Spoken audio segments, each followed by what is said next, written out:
All right, so now we're at the point of this build where we're trying to tune the bike. We got the motor working. We had some hiccups with the far driver. The Bluetooth dongle that I bought off eBay was not working. Yeah, I mean, first and foremost, thanks for having me. But yeah, dude, the Bluetooth dongles are definitely temperamental in my experience. I mean, at our company, we have to bulk order them, believe it or not. I'd say if there was like a percentage, I'd probably say like 4% of them have issues. I think a lot of it's just because the construction of them, they're pretty fragile overall. So, sometimes they work initially, other times they don't even work out the box. But any of the components that we sell through E-Conic, we're happy to replace and get people the right pieces they need. We understand that sometimes they break and that we don't have any control over that. So we just try to be prepared more or less. Usually when people reach out to me, we recommend them trying a new dongle and seeing if that works out, which in your case it did, which is awesome. It saves you a lot of time and effort. Yeah. I mean, speaking of time, you overnighted it. You gave me the option to choose overnight shipping, and we got it just in time. And it came like first thing in the morning, so I was able to actually test it. And so that was awesome. Thank you for that. And so we fixed that. And then I had a throttle issue. So the throttle that I had installed was one of those sort of generic key ignition with the throttle attached to it. No voltage meter or anything, but it just seemed like, this would work. But I was getting a throttle error in the far driver app. So I was able to connect, but then I couldn't do the auto learn. So we fixed that. But what's cool about the app is you see the error. It tells you exactly what's happening. I mean, it's great because it'll tell you exactly what's wrong, but then it's like, damn, now I got to go replace the part. But it saves you from the guesswork. I mean, the other thing too is even with a throttle, you can kind of grade how well the throttle is going to work with the far driver based off how much voltage it works in between. So like, the throttle that you install will have its own unique resting voltage, and then it'll have its own peak voltage as well. Yeah. You can kind of see that on the far driver and tune exactly where you want it to start and stop to make it safe for whoever's riding it. We pulled that throttle off. I had a generic e-bike throttle that I just put on here for testing bench purposes. But I am going to put like a better throttle on there and then a separate key ignition. And luckily the Ego has a little key ignition hole, so it should drop right in there. That's another part of the build. We're really just, we want to get this controller good, so when we put it in this bike, and we get all the wire, I mean, you can see all these phase wires are just like hanging off the bike. We just want to make sure the controller is tuned properly before we start stuffing everything in here. Can you tell me just a little bit about the service that you provide in terms of like custom tuning? Like, why would someone want that? Yeah, so traditionally, many people were buying controllers, I would say, either pre-tuned or not tuned at all. And with a pre-tuned configuration, you can only account for so many variables, sort of like an off-the-shelf tune. You have to make this one tune work for everything now. So it's not going to be, I guess, fully embedded to whoever the person's build is. So, maybe about 6 or 7 months ago, I started publicly offering full custom tunes on far drivers for people's setups. And the results were just shockingly night and day difference. People didn't know that their far driver could go this fast or this hard or this strong because they never had it tuned specifically to their components. So that's like one of the principles our company as E-Conic, we try to stand behind is we think it's, overall better for the customer to get the equipment tuned once you have all the pieces installed. This way we can account for, individual variables like the throttle, like the battery, the way the connections are. For instance, your build here is very good quality, and I would be very surprised if it wasn't fast as all hell. So we should be able to tune a lot of power into it. I mean, you have one of the best batteries out there, a powerful lithium battery. You have a massive controller. You have a brand new top-of-the-line hub. We should be able to adjust all these settings up to reach its max potential. A pre-tune, we wouldn't be able to do that. Yeah, I agree. And I've definitely had experience where you try someone's, settings that you find on the internet, and it's not a one size fits all. And we talked about it earlier. The Ego mini bike is introducing a totally different audience, an audience that is just, primarily used to power tools, right? And Yeah. And so they do have the DIY knowledge, but I think this is sort of a new thing for them if they want to embark on a build like this, which is a very extreme build, right? This is the furthest we can go with this. You got a lot going on there. Yeah, but I think this also provides an opportunity for you guys in E-Conic to potentially make some parts that are, a wide range of solutions to upgrade this bike. Yeah, I mean, we've been looking into it more recently. It seems like the Ego chassis has a lot of potential, which is great to hear. One of the things I kind of still looking at, I wonder how much potential the stock motor has. With their dual battery package, you're essentially only getting 15 amp hours on the batteries. So it's like, if you do go faster, well, you're going to drain the battery quicker. But maybe there's sort of a middle ground. Maybe I think most people would be happy to at least get above 30. I think with 50, I think you guys were saying 57 volts was the max voltage. I think that's very doable. Hubs are more known for their speed, their top speed versus their, kind of hard acceleration out the gate, much like a mid-drive would have. So I would venture out and say, especially because it's a 16 pole pair hub motor, it definitely can go much faster than 30 if it's properly fed with energy, of course. But yeah, that's something we're going to have to look into definitely down the line. The first thing I want to talk about is the sort of the advanced parameters window in the Far Driver app. There's some things that you changed here, like the max speed RPM, which you have listed. You have a blue 2250 and then a red 2500. But with Far Drivers, the way they go with RPMs is when we set the RPMs higher, so like stock is going to be 4 or even 5, it'll still read the same. But when we go above about 5 pole pairs, it starts reading the RPM values differently. So the max speed of 2250 was the blue edit I put there. The max speed of 2250 is like over 100 mile an hour on that hub, technically, because it's counting 16 pole pairs. It's not saying the tire's going to only spin 2250 RPMs. It's counting the total magnets it's going to spin. So the max speed there on the top parameter section would just be the point at which the motor or the controller will stop spinning the motor. So we just maxed it out on that Socian hub because it's a high quality hub. Got it. I did notice that for rated power you left it at 3,000 watts. Does that matter? Even though on the spec sheet it says the Socian is 10,000. Yeah, I mean, so personally, I've played with the rated power setting a lot, and it doesn't seem to change things. I've had people report they put it up and it reports a lot higher. I mean, if you wanted to test it at 10, I would totally say let's try it out. But me personally, it doesn't really change things. I think it uses that number there to kind of factor field weakening, but we've made our own custom field weakening tune for this motor already. So got it.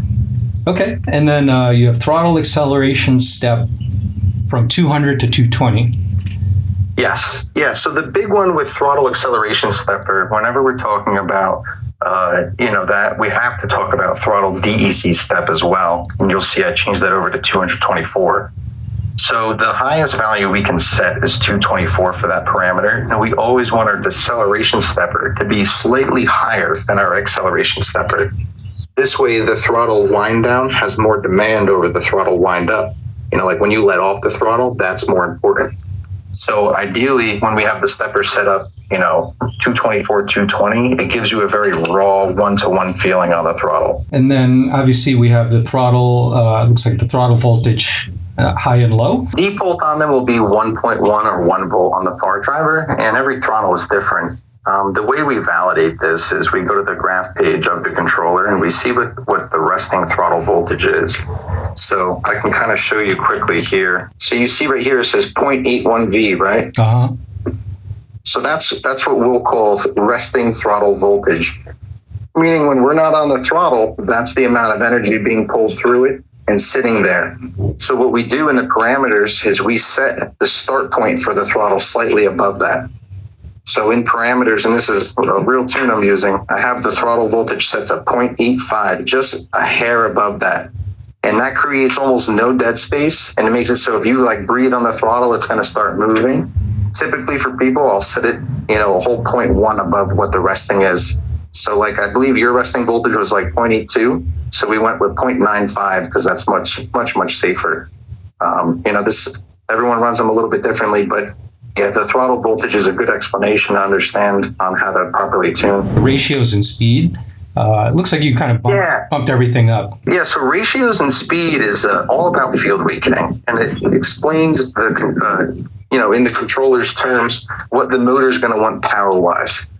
So the 100% that we see there listed, those mean literally 100% of your line amp energy is going directly to the motor from the controller, meaning it's not field weakening or anything. When we start, and you see, I think right around 4,000 or 4,500 on yours is where it goes from 95, 90, 85, 80, 75, 70, 65, 60, 55. What that means is that 95% at that RPM, 95% of your line amps are going to be going directly to the motor, and 5% residual energy will be converted in the controller to voltage. This is what's proprietary about our drivers. They can field weaken. So it literally makes your voltage go up more or less. And so when you're high discharge, let's say your battery's at 72 volts and you're full throttle and the battery goes down to 66, right? When the field weakening kicks in, and you'll see it on the data graph, but the voltage will start to go up a little bit. And you're pulling more amps, yes, but it's balancing out the voltage more or less to create more speed. Volts is speed, amps is torque. So the volts is your horsepower to get you up top. The last setting under there that ties it in would be the limit speed under ratios and speed, and that's the start point of the field weakening. So we set that to 4,000 on yours, I believe. So the controller knows not to try field weakening until you're already moving down the road to about, the midway point on yours. I say 4,000, but on 16 volt pair, it's going to read like 1250 or 1,000 or something like that. Without field weakening, we wouldn't really be able to get much more than the rated speed. The field weakening is literally just a speed advancement. As far as efficiency goes, it's technically drawing more power when you're field weakening because now it's using all of your consumed energy. But I mean, I think it just goes with consideration. If you're full blast and you're staying at 50 mile an hour, but with field weakening at full blast, you can go up to 70.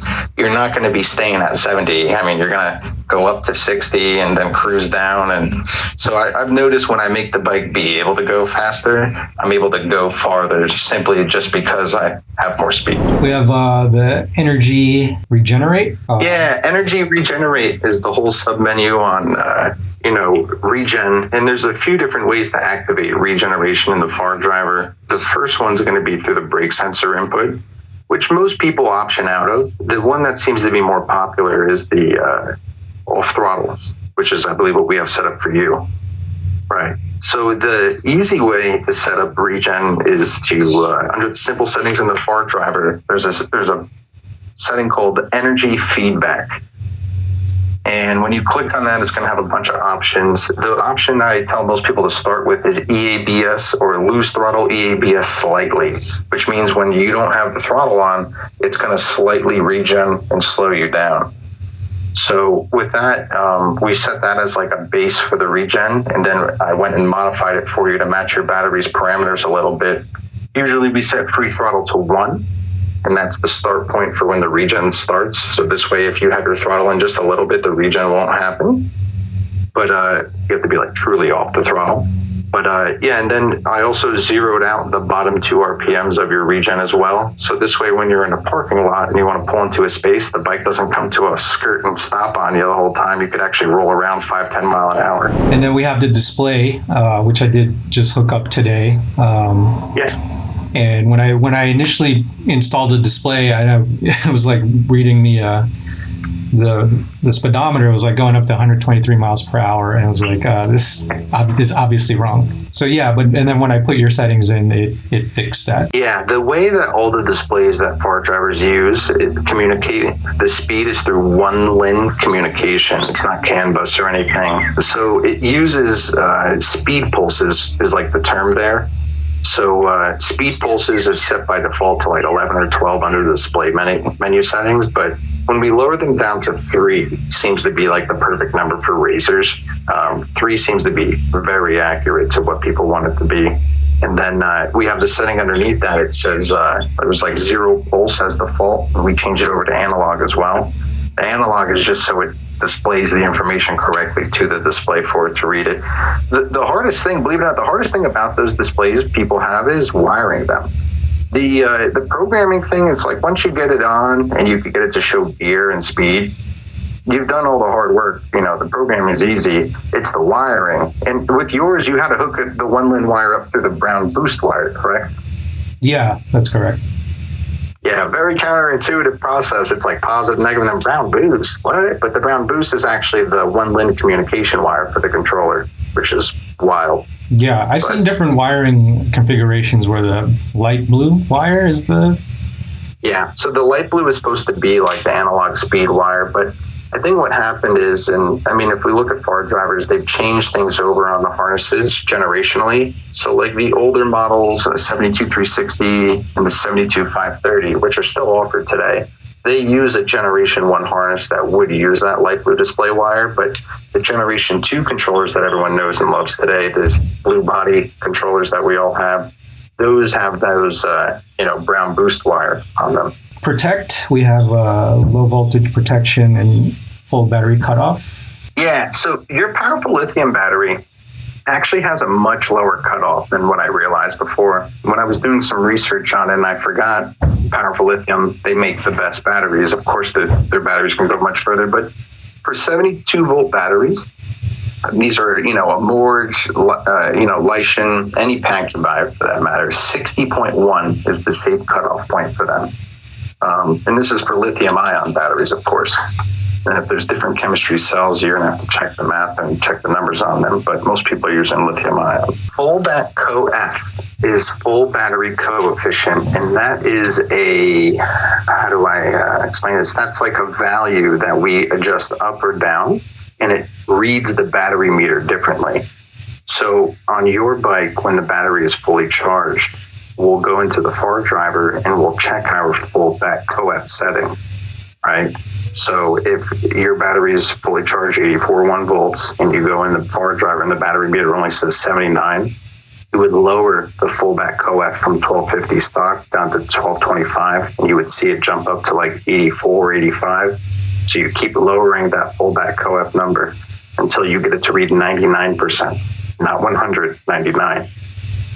And ideally calibrating the far driver battery, reading and percentage value gives the controller a better understanding. So when you are on low battery, it will, start to reserve the power more and not completely nuke the battery empty. So that's all of the tuning so far. Maybe there might be some new questions later, especially when I put in a new throttle. But here's kind of what it sounds like with your tune off, on the bench.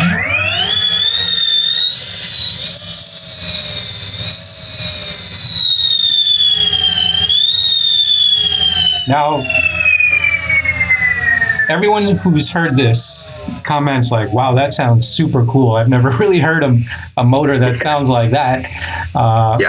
And, it's a relatively new motor. Yeah, I've tuned one other customer, client, I should say, who had that same hub, and he tells me he can't go full throttle. It's too much. I figured, and he's in a Razor build, so I figured the Ego bike would be a little better for that kind of power. It's got more beefiness to it to handle it, It's something, man. It's going to be the first, fastest Ego out there, unless someone's doing something like without anyone knowing, which could be possible. These things are selling a lot, but mostly for just casual, like I said, power tool audience. I think the e-bike community is, they're just sort of like, what's happening over here? But but I think we'll see. Like I said, it's a pretty cool platform. I think we can I think we could do some cool things that are maybe not this extreme, that are a little bit more plug and play, where they connect, directly into some of the connectors on the Ego, where people can get a taste of what modding is without having to go this far yet. And then even if they change the controller and use the stock motor, they have the option to then upgrade the motor They then have the option to upgrade the battery. So, there's steps involved. You don't have to go full out like this. Full out. No, I agree. I definitely think there's a nice modular approach to modifying the egos and using the batteries as long as you can being the biggest principle. Because, I've been building electric mini bikes for about 5 years now, and I've ran every which way you can imagine. We've done Milwaukee drill batteries, and surprisingly good. You're not going to get more than 5 miles out of them, but we're also testing on like a 6 amp hour pack at the time. With the egos, it's 15 amp hours. You probably pull some good distance out of them, even if you're running more power. They make the 12 amp hours, so you could get 24 amp hour, and then you could start running above 30, and and get a decent time. So that's awesome. I look forward to kind of communicating with you in terms of maybe we can test out some new products that you guys want to offer for this, some other mini bikes that we have coming in. Where can people look for more information about E-Conic? Yeah, so our biggest channel is probably, the Far Driver Tuning Group and our website, E-ConicCycles.com. I think the biggest thing that we've recently added was we started carrying more motor sprockets for different options that people are all, more fond of. So we have like a $15 My 1020 motor sprockets, like one of our new items, but then also we have QS motors and a bunch of other products as well. But this would be like the best place to start to kind of get familiarized. But then this is kind of the mainstay, the Far Driver Tuning for e-bikes group. And, people are constantly posting in here and getting feedback and support. And I think this would be like a good place to start if someone was interested in trying to convert their project over. Just get familiarized with the equipment. The big three are always battery, motor, controller. Yeah. So once you figure that's what I love about that group. Just sort of lurking in there. It's like everyone is a different build. Everyone has a different bike, but it's really not about that. It's about I need some information on the controller, or it's doing something funky, and then people just can help out. Yeah, the community is great, bro. It's amazing how many people are willing to take time out of their day to help another person, me being one of them. But dude, it's fun. We're making sweet toys over here, so it's like it's got to be fun for sure. One last question, and this is a question that I think is unanswerable, but there's some ego people in our ego modders group that are like, someone should just hack this controller so we could get more speed out of it. Yeah, there's always something that can be done, but whether or not it's worth it is always the big question. If it's a sensorless controller, the most common mod for sensorless controllers is beefing up the stator clips, right? And stator clips are like these two metal staples that exist on the controller board, and they deliver the amperage through, and they limit the amperage through. So what people, traditionally based off history were doing is they were beefing up these stator clips with paper clips, solder, wrapping weld wire around it. If someone were to open up one of the stock controllers, I'm sure we could figure out a weak point and be able to enhance it some. It really just goes with due consideration. You're only going to be able to pull so much energy out of a stock ego battery at the same time. So it's like, you can mod it, but the battery just doesn't have the juice, and it's not going to do it. Yeah, which is why I think, if anyone just wants to dip a toe into this, swapping out the controller with something that you guys could potentially offer that is just a plug and play thing, 3-phase wire, dude, we could definitely make it happen. So the motor wires you sent me are a pretty commonistic connector. I could definitely have those harnesses made, and we could start carrying those if that's something you're interested in. I'd be happy to do that. And, maybe you could spearhead the whole idea with people and try to get people on board. But it would just be a simple Hall sensor wire conversion. And then you might need ring terminals for the phase wires themselves, but it's rather straightforward. We'll probably have to lose all the ego display and and stuff like that. Unfortunately, whenever you take off the controller, you do have to take off all the other components as well. But our driver does have some pretty sweet display options. There's even a new one, the Chowji. It's like a circle display. It's very minimal. Oh, okay. I have the Chowji, the V3 one with the Apple CarPlay, which was oh yeah, that's the Gen 3. That's the nice one. That's yeah, touchscreen and everything. Yeah. So I mean, it's like speaker wire. I'm like, oh my god, I'm not going to use all this, but glad the speakers are pretty wild. Actually, I've made a few sets of them, and they're like little tiny 2-inch 2-ohm speakers, but they carry sound. It's pretty impressive.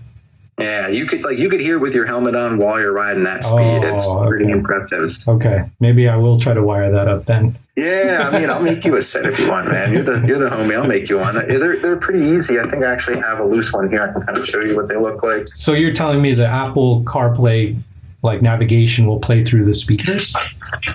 Yeah. So these are the speakers that match the spec. They're tiny. They're tiny. Okay. And they have like a little subwoofer on them. But essentially these we just wire in positive, negative in there. I have like connectors and whole plates that I've made for them. I have like little subwoofer enclosures for them actually. Wow. It's little zip tie mount tabs. It's cool. And where do you mount them? Anywhere? I usually hide them in the bike, like on the frame rail, because they're loud, mind you. So like you want to muffle them a little bit so it's just not annoying. But yeah, I mean, you could put them anywhere. I've seen guys put them behind their number plate, a bunch of different things. It's pretty interesting. But yeah, I mean, they don't even draw a bunch of power. They're just pretty straightforward. That's pretty cool. I'm really excited about the next part of this build now that everything works. It's just going to be, now it's like the part that I feel confident in, which is just like cosmetic hiding things, Oh yeah, it'll look so much better when it's all put together and tidied up for sure. Yeah, and even though I did paint the plastics, I do want it to still retain, I don't want to ride this around in a bare frame. I want it to look as stock as possible. I think that's the appeal of this bike, is that it looks like a mini Grom. No, I like it, dude. It's going to be a fun one. I'm interested to see how it works when you go out for a test ride. You're definitely going to get some nice footage and send that over. It'd be fun to see. For sure. All right, Ryan. So appreciate your time, and we'll see you in the next video. Take it easy, Rick. Have a good one, brother. Peace.